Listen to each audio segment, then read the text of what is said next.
speaker tonight is Gerard Cunningham, who is the CEO of Koolbit. Gerard, come on up.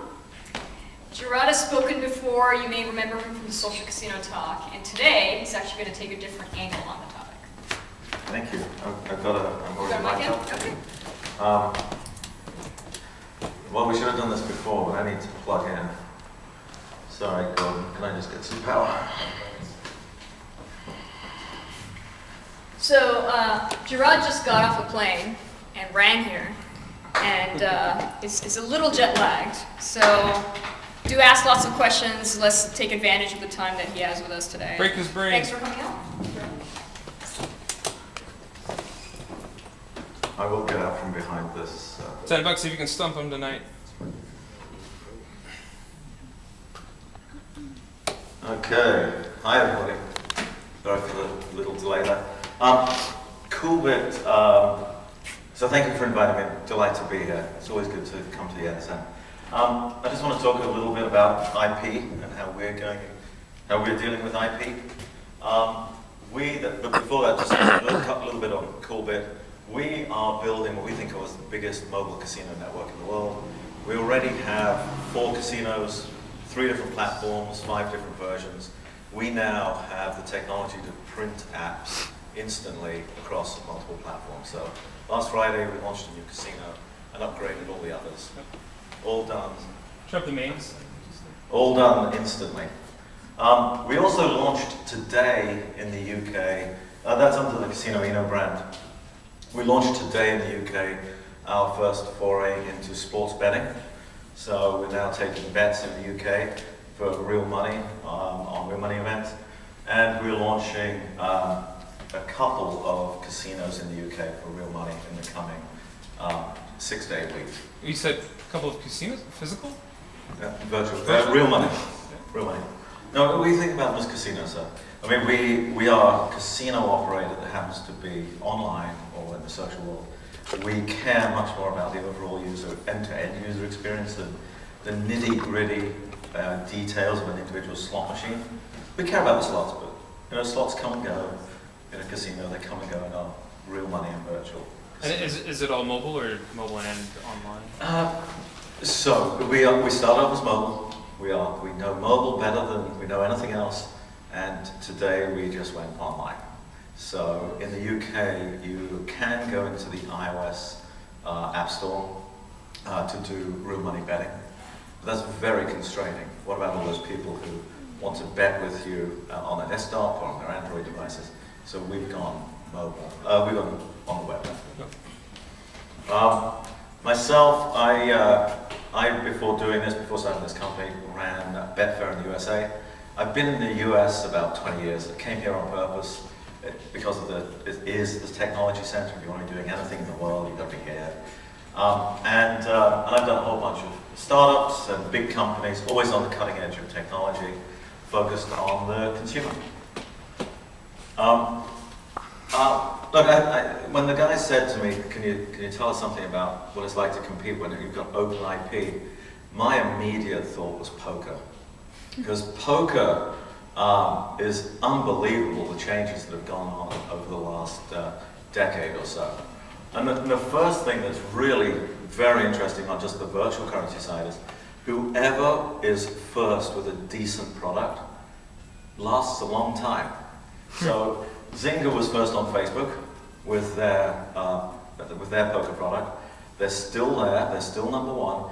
I remember being at Betfair and going back to our management and board meeting saying, Facebook's now hit 100 million users, and poker has now got 3 million. 150, 5, 200, and it just, we watched it climb and climb. I don't know the number today, I didn't check, but they hit 50 million monthly users at their peak. Pokerist was the first iOS poker app. I think they've now been overtaken by Zynga. Zynga has worked really hard to do that, spent a huge amount of money. Pokerist is still doing fine. Dragonplay was number one, the first onto Android. They got onto Android 4 years ago. I can't imagine how bad that app looked, but they were number one, and they were first on the new platform. So so what's interesting to me is lesson one is just get on the new platform, get in there and just get that game out there with a generic name. You'll start to be successful. So first, then the second thing to do is to break the law. Now, I'm not encouraging anyone to do it because it really is very dangerous. Full Tilt is now, doesn't exist anymore. It's now a division of PokerStars.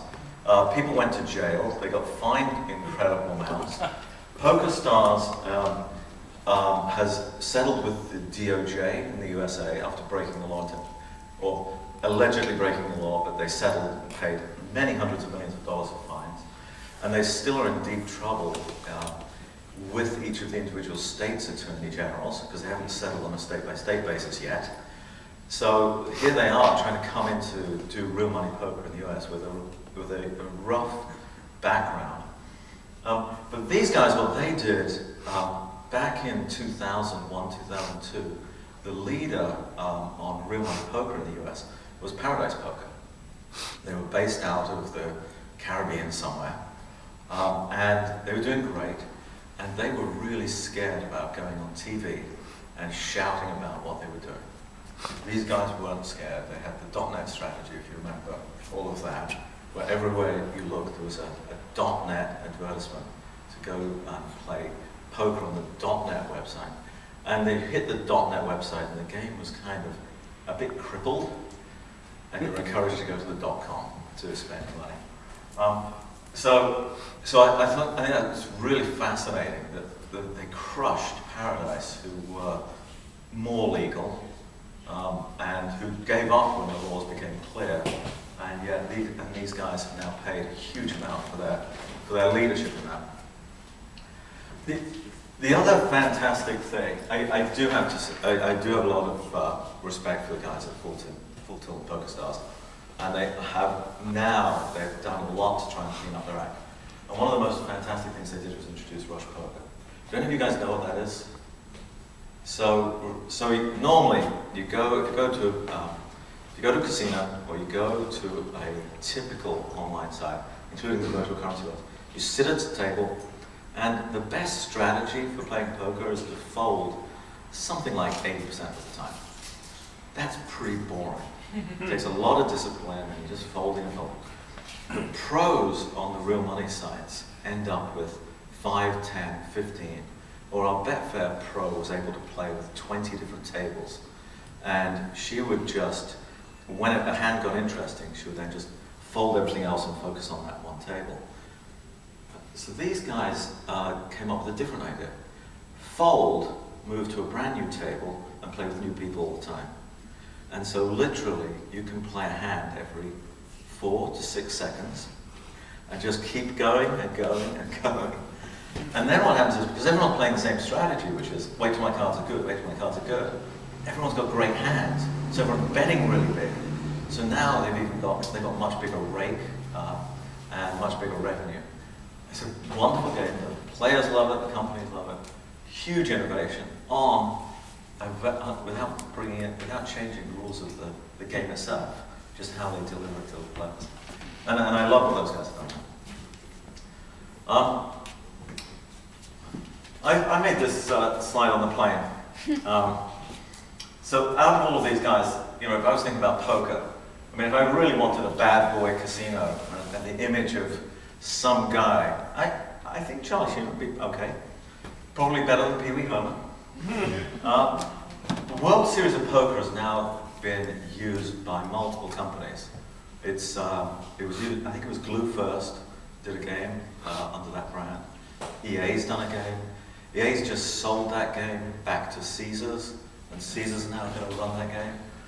I think it's fascinating how much trouble anyone has had monetizing the biggest name in poker in a poker game. It just hasn't worked anyway. And then, of course, nobody's tried to use casino yet. Kenny Rogers, know when to hold them, know when to fold them. There's so much IP out there that one could use to enhance an open IP game, and yet it's really tough. Rounders. Rounders, Oh, yeah. but it's really hard. I mean, the way we think about our business, obviously we want to make revenue. But to be able to get revenue, we have to get people to come back again and again, really enjoy the game. To be able to get people to come back, they've got to come once. And so, if you think about awareness and trial, having a great piece of IP will help.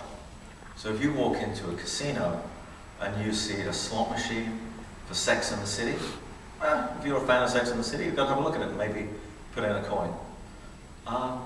To get people to come back and put the second dollar in, it's got to be gameplay. And it's not going to be their love of the IP. So, the Monopoly game, there were a number of Monopoly slot machines built. One of them had a fantastic in-game bonus buy-in, where you could buy houses and buy hotels. Awesome idea. But you could have done that without Monopoly. It was the gameplay that made people put extra money in, not the brand itself. And then, and revenue, it's gameplay. People come and have a look at a great piece of IP. They'll look at the Charlie Sheen poker game, but they won't give you money unless it's great gameplay. So I mean, I think that third-party IP is awesome-ish. I mean, I think it's a fine way to get attraction. It's a fine way to start the relationship with a player. It's not a great way to keep them engaged and actually make money out of them. Just one guy's thought. So as I went through this, I was thinking, well, it's be first. I've always pushed to try and be the first in a category. We did not go after Facebook casino games, trying to be a Facebook slot company, because we were late. The first guys on Facebook started in 2007. When I launched our company in 2011, I was going to be competing against people with 4 years of experience, plus another year at the time we launched. They had huge installed bases. We had to be first at doing something different, so we went mobile.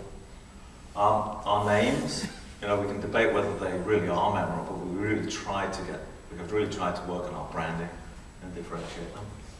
Our distribution strategy, we've done a lot of work to have a differentiated distribution strategy and really find, rather than just go and give the ad networks the $2 and $3 they're all asking for, as if that's the only option in the world. We dug in and really found little niches where we can get customers at much, much lower cost. And we focused on gameplay. The gameplay is absolutely critical. We do, for retention revenue, spend a lot of time on platform tools. The idea that we've now got a set of casinos where we can just print new ones and literally print and upgrade all of them instantly and publish it out to all the platforms is incredibly valuable for retention and adding new revenue streams. And we did that from the beginning. You've got to build it in from the beginning. There's no point slapping any of this stuff on top of your game at the end of the day. So with that, I just wanted to tell you why we launched in the UK sports betting. Sports betting in the UK is probably just about the most competitive business anywhere in the world, in any industry that I can think of. It's the bookies there have got very, very long standing relationships with consumers. I put Paddy Power. Paddy Power's a newcomer compared to Ladbrokes and William Hill. These guys have been at it a long time. They're very trusted. Betfair came along about 12 years ago, and we went after the bookies with a much, much differentiated product, very complicated, and we went out and actually had a funeral for the bookies. It was very funny to the Betfair team. I wasn't there, but very funny to the Betfair team. 10 years later, I was meeting someone from William Hill, and he was still angry about the funeral for the bookies. And Betfair's done great. They're a public company now. But what Betfair does is we've got a betting exchange where many people bet against many others about the outcome of an event. And the market changes in real time, even before the event has started. So if I think the 49ers are going to win, and then I get information that suggests that the quarterback won't start, I've already got my position placed to win. I now put in a bet against it, and I'm starting to lock in or my winnings or losses even before the game has started. Very complicated, very sophisticated, very lucrative. And they compare that to companies like Paddy Power. It's very simple. It's just £10 on Chelsea to win at the weekend. And that's their bread and butter. And we thought there's a way to go in there. And it's just an experiment. We could be completely wrong. It's a very little experiment. But what we've done is we've gone in there with a brand called Bet Baron. And you can play the Baron, which is a pick 3 type game. And we've got the pick 7, which is a Colossus, called the Colossus. But the bet that we've got a deal or no deal kind of option, where if you start to win, we will start offering you to buy the bet back before it's complete. So you've got 3 legs in a pick 3. Halfway through the first soccer match, we will offer you a certain amount of money if we think the outcome is going to be in your favour. So you bet £2. Halfway through the first match, we will offer you £5 to buy all the bet back, or £2.50 to buy a portion of it. At the end of the second match, now the bid might be up to £100, and you can stay in and you don't have to sell it because you think you're going to win £1,000. And so this is in between the complexity of Betfair and the simplicity of the old guys. We'll see. I haven't a clue if it'll work, but it's brand new. I mean, I think it will work, but it's brand new. It's a little bit different, and we've got a nice name that we think is a bit memorable, and we've got a new distribution channel that no one has used in the UK before, and we are mobile first, and those guys don't understand mobile as well as we do. So we'll see what happens, but sports betting, very competitive, very undifferentiated in the UK, but I think we found a niche. On the bread and butter of our business, the virtual currency mobile casino, when we launched, we already had 2 big social casino companies out there on desktop. We had Slotomania and Double Down. Fantastic product, doing really well on Facebook. And we said, we are not going on Facebook. We knew the cost of acquisition was already going through the roof. It was already a legacy platform in 2011. Legacy meaning lots and lots of incumbents. No real differentiation, very hard to break through. And so we went mobile. And we said, we can't even go on mobile and just build one massive app and hope to go head to head with these guys. Because they've got so much money, they will be on iOS and Android. And so what we said was, okay, we'll build a network of apps. We'll bring people into our brand, and then we'll cross-sell them to all the other apps within our brand. And that's what we now have. And time's it's still early days, but the financials look great. They're growing nicely. And what we've done there, after focusing a lot on the technology and frankly a pretty ugly brand, not that great, we just rebranded everything about a week ago, 10 days ago. And we're now Casino Eno. We've got 4 different casinos. We're going to launch a 5th and a 6th in the coming weeks. And we've got the goddess Eno in her Temple of Fortune. And we had a little story around it. And the reception so far has been good. And we'll see where that goes. In a hard to differentiate market, that's what we thought we had to do. So just to go back to where I was at the earlier conclusions, got to find a thing to be first in. Try so that you own something that nobody else owns yet. Try and be really memorable about it. Get that distribution channel built in from day one, and then rely on the gameplay, your unique gameplay, your expertise around managing your players to be able to create a differentiated experience. And that was what I wanted to share. I'd be glad to answer any questions and have a discussion. Yeah. What currencies does your betting platform take? What currencies will... So virtual currency and real money.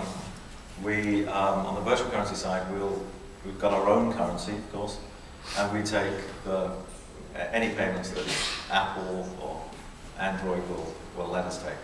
On the real money side, we are any currency that people want to put their money in. Right now, the site says pounds everywhere. but shortly it'll say, dollars for non-US. Won't be taking bets here, but non-US people who've got dollar accounts, as well as other currencies globally.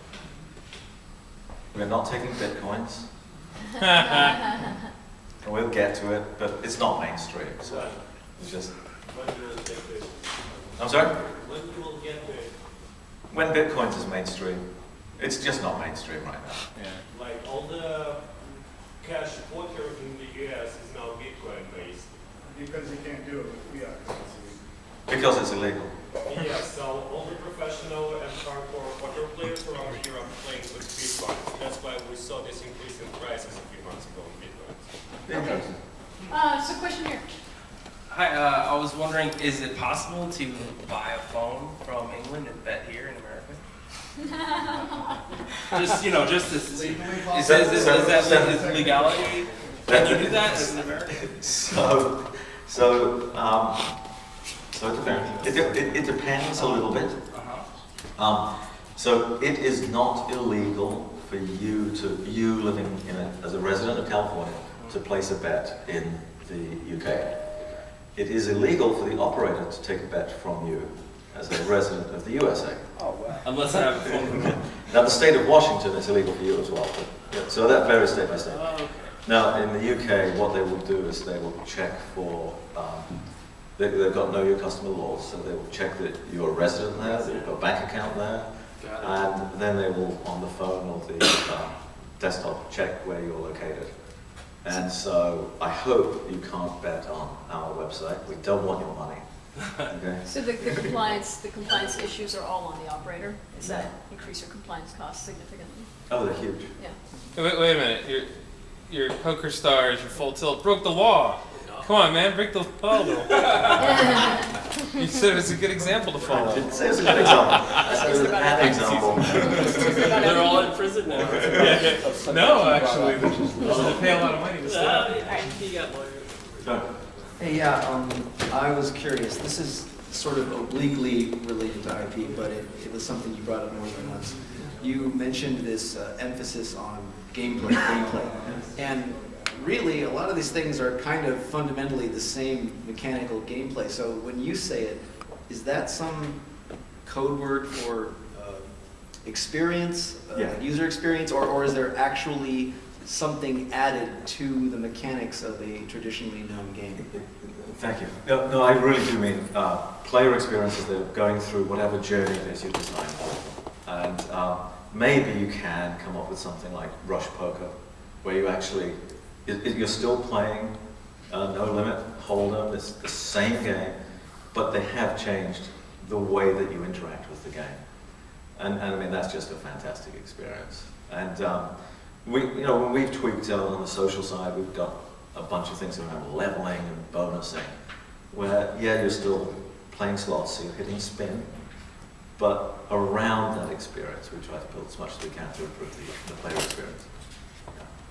Any other questions? Just yell it out. When do you think you will bring 3D clients to web and mobile versions of your casino? Like, say, Pacaire or the French 3D casino? Yeah.